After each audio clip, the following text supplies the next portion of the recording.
Yo, what is going on, FLAFFL? Week 9, all the big bye weeks done and over with. I hope your team was lucky enough to survive.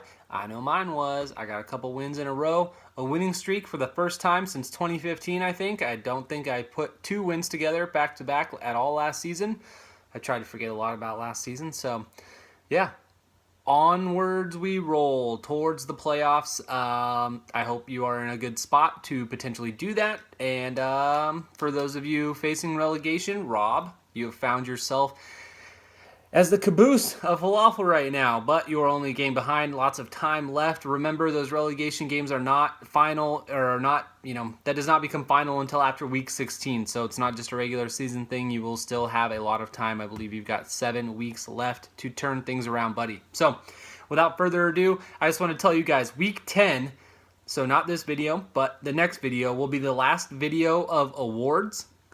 For the remaining videos, we're going to be doing playoff projection type things, looking at who's got a shot, looking at matchups that will have playoff implications, that type of thing.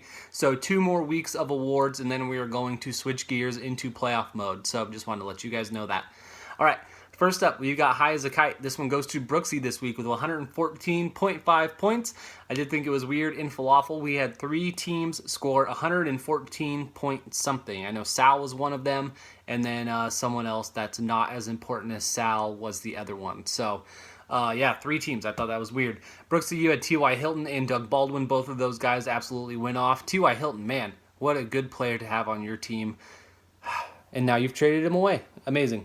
Even with only 5.8 points combined from both of your running backs, you still found yourself with this award today or this week, so good on you.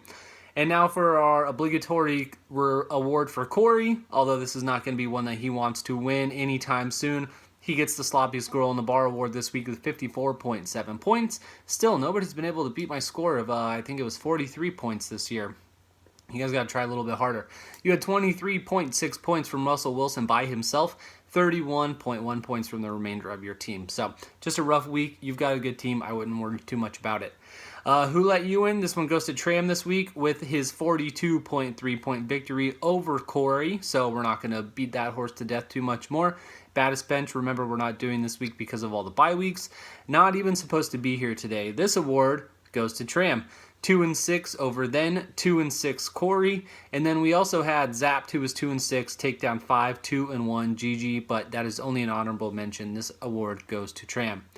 Tighter than a crab's vagina. No winners of this one this week. We had no matchups that were, I think, 9.2 points was the closest matchup. So, yeah, not a lot of close matchups, which means Milk was a bad choice. We also have no winners. I didn't find anybody that could have made one move that would have changed things around all that much. So, yeah, no winners for that one. And then we've got the fucking Chuck Norris Award, and this is a tough one. This one goes to GG this week.